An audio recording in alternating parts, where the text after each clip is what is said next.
Hey guys, welcome to KGF Kranti Golden Facts chapter number 112. ఇదే మన కొత్త studio మీకు ఎలా అనిపించిందో కింద కామెంట్స్లో నాకు ఖచ్చితంగా చెప్పండి. అండ్ వీడియో స్టార్ట్ చేసే ముందు మన ఇద్దరికి ఒక చిన్న డీల్. ఈ వీడియోలో మొత్తం 10 ఫ్యాక్ట్స్ చెప్తాను. దాంట్లో మీకు అట్లీస్ట్ 7 ఫ్యాక్ట్స్ తెలియకపోయినా మీరు ఇంకా మన ఛానల్కి సబ్స్క్రైబ్ కాకపోతే ఖచ్చితంగా సబ్స్క్రైబ్ అవ్వాలి. ఇన్ కేస్ మీకు 3 ఫ్యాక్ట్స్ కంటే ఎక్కువ తెలుసుంటే ఈ వీడియోకి ఒక డిస్లైక్ కొట్టండి. డీల్? ఇంకా అస్సలు లేట్ చేయకుండా వీడియోలోకి వెళ్ళిపోదాం. Fact number 1. ఈ ఫోటోలో చూస్తున్న బ్యాగ్స్ చూస్తే మీకు ఏమనిపిస్తుంది? బ్యాగులు భలే పెయింట్ వేశారే, చాలా బాగున్నాయే అనుకుంటున్నారు కదా. బట్ అది పెయింట్ కాదు, ఫోటోషాప్లో తయారు చేసిన ఫోటో కూడా కాదు. అవన్నీ రియల్ ఒరిజినల్ బ్యాగ్స్. జపాన్కి చెందిన జంప్ ఫ్రమ్ పేపర్ అనే కంపెనీ వాళ్ళు తయారు చేసిన బ్యాగ్స్. సడన్ గా చూస్తే ఏదో కార్టూన్ లేకపోతే పెయింట్ వేసిన బ్యాగ్ లాగా ఉంటాయి, but it's real. Fact number 2. an apple a day keeps doctor away అని చిన్నప్పుడు వినే ఉంటారు కదా.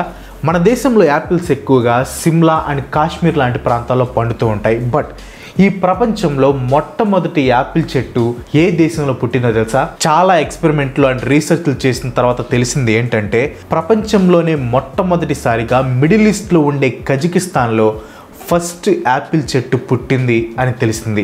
ఈ ప్రపంచంలో మొట్టమొదటిసారి యాపిల్ తింది అక్కడ వారు అనమాట. ఇన్ కేస్ మీకు ఐడియా ఉంటే బైబిల్ స్టార్టింగ్లో యాడమ్ అండ్ ఈవ్ అనే ఒక స్టోరీ ఉంటుంది.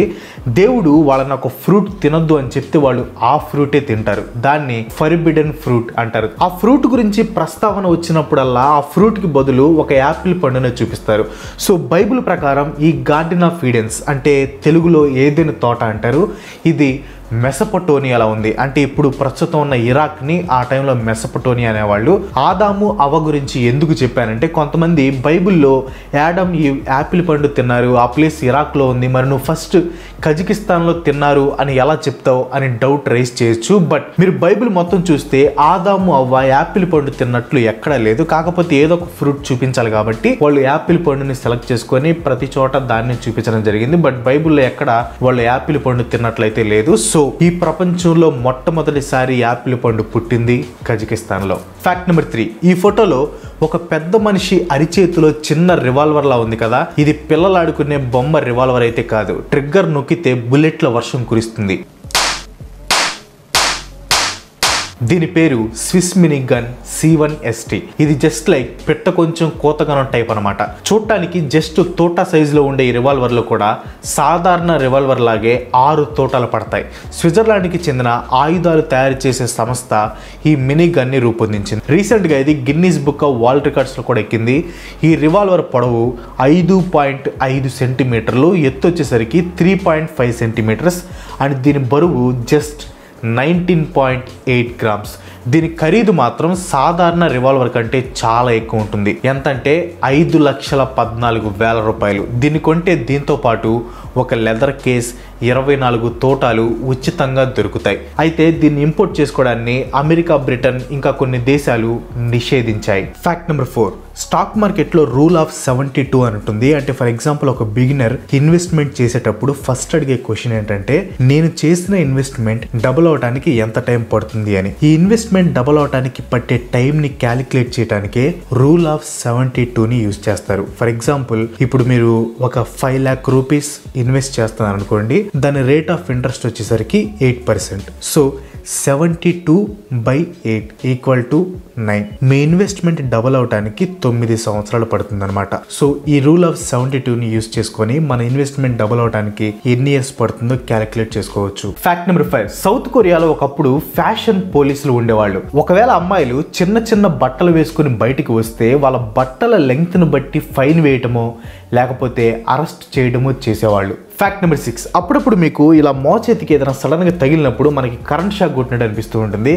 మీరు కూడా చాలాసార్లు ఎక్స్పీరియన్స్ అయ్యి ఉంటారు. అసలు అలా ఎందుకు జరుగుతుంది, దానికి రీజన్ ఏంటి? మన బాడీలో నర్వస్ సిస్టమ్ ఉంటుంది, అంటే నాడీ వ్యవస్థ. మన బాడీ పార్ట్స్ నుంచి బ్రెయిన్కి ఇన్ఫర్మేషన్ వెళ్ళాలన్నా లేకపోతే బ్రెయిన్ నుంచి ఇన్స్ట్రక్షన్స్ కానీ కమాండ్స్ కానీ రావాలన్నా ఈ నర్వస్ సిస్టమే కీ రోల్ ప్లే చేస్తుంది. ఈ నర్వ్స్ అన్ని ఎముకలకి దగ్గరగా ఉంటాయి. ఎల్బో కింద ఉండే ప్లేస్ని ఫన్నీ బోన్ అంటారు. బట్ అక్కడ తగిలితే ఇట్స్ నాట్ ఫన్నీ. జనరల్ గా ఈ నరాలు ఎముకలకి మజిల్స్ కి మధ్యలో సేఫ్ గా ఉంటాయి, కానీ ఈ ఫన్నీ బోన్ ఏరియాలో నరాలు స్కిన్ కి చాలా దగ్గరగా ఉంటాయి. బికాస్ అక్కడ మజిల్స్ ఎక్కువగా ఉండదు, ఆల్మోస్ట్ స్కిన్ ఉంటుంది. సో ఆ ఏరియాలో ఏమైనా తగిలినప్పుడు డైరెక్ట్ గా నరాలకి తగులుతుంది. ఒక్కసారిగా నర్వ్ సెల్స్ డిస్టర్బ్ అయ్యి ఎలక్ట్రిక్ షాక్ లాంటి ఫీలింగ్ ని ప్రొడ్యూస్ చేస్తాయి. Fact number 7. ఈ ప్రపంచంలోనే one of the costliest watch company Rolex.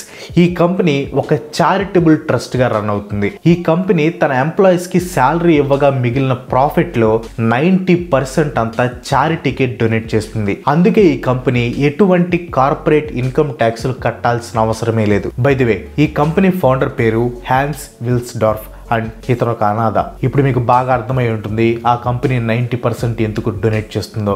Fact number 8. ఇప్పుడు మీకు మంచి జోక్ చెప్తాను, జాగ్రత్తగా వినండి. ఒక చెల్లి అక్క దగ్గరికి వెళ్ళి, అక్క పక్కింటి అగ్గులు కోమలోకి వెళ్ళారే అని చెప్తుంది. దానికి అక్క, అవునా, అయినా ఈ డబ్బున్నోళ్ళు ఎక్కడికైనా వెళ్ళగలరే అంటుంది. పొద్దున్నే బేవర్స్ గాళ్ళు ఎక్కువైపోయారు.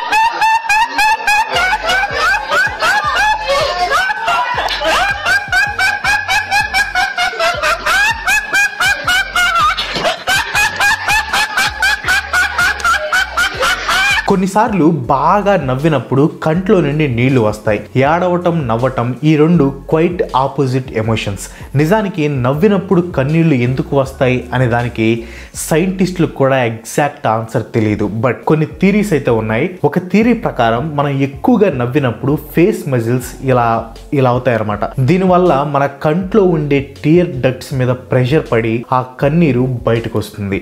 ఇంకో థీరీ ప్రకారం ప్యాథలాజికల్ లాఫ్టర్ అండ్ క్రయింగ్ అనే డిసార్డర్ కి లింక్ అయి ఉంటుంది. ఈ డిసార్డర్ కొన్ని న్యూరోలాజికల్ కండిషన్స్ లేదా బ్రెయిన్ ఇంజురీ వల్ల వస్తుంది. ఈ డిసార్డర్ ఉన్నవాళ్ళు కంట్రోల్ లేకుండా నవ్వటం లేకపోతే ఏడవటం చేస్తారు. మన బ్రెయిన్లో ఒక కామన్ ఏరియా లాఫింగ్ని అలాగే క్రయింగ్ని కంట్రోల్ చేస్తుంది. సో మనం ఎక్కువగా నవ్వినప్పుడు ఈ కామన్ ఏరియా మిస్టేక్గా తీసుకొని క్రయింగ్ రెస్పాన్స్ని ట్రిగ్గర్ చేసి కన్నీరు వచ్చేలా చేసే పాసిబిలిటీ ఉంది. Fact number 9. జనరల్గా మనం ఇంటి దగ్గర చూస్తూ ఉంటాం, ఏదైనా కరెంటు ప్రాబ్లం వస్తే లైన్ మ్యాన్స్ స్తంభాలు ఎక్కి రిపేర్ చేస్తూ ఉంటారు. అలాగే 1967లో జేడి థామ్సన్, ర్యాండల్ ఛాంపియన్ అనే ఇద్దరు పెద్ద ఎలక్ట్రిక్ పోల్ ఎక్కారు. Randall by mistake high voltage లైన్ని టచ్ చేశాడు, అంతే షాక్ కొట్టింది అండ్ హార్ట్ కూడా ఆగిపోయే స్టేజ్కి వెళ్ళింది. పక్కనే ఉన్న జేడి థామ్సన్ నోట్లో నోరు పెట్టి సిపిఆర్ చేస్తూ అంబులెన్స్ వచ్చేదాకా ర్యాండల్ బ్రతికి ఉండేలా చేశాడు. ఈ ఫేమస్ ఫోటో అప్పుడు తీసిందే. ఈ ఫోటోని కిస్ ఆఫ్ లైఫ్ అని కూడా పిలుస్తారు.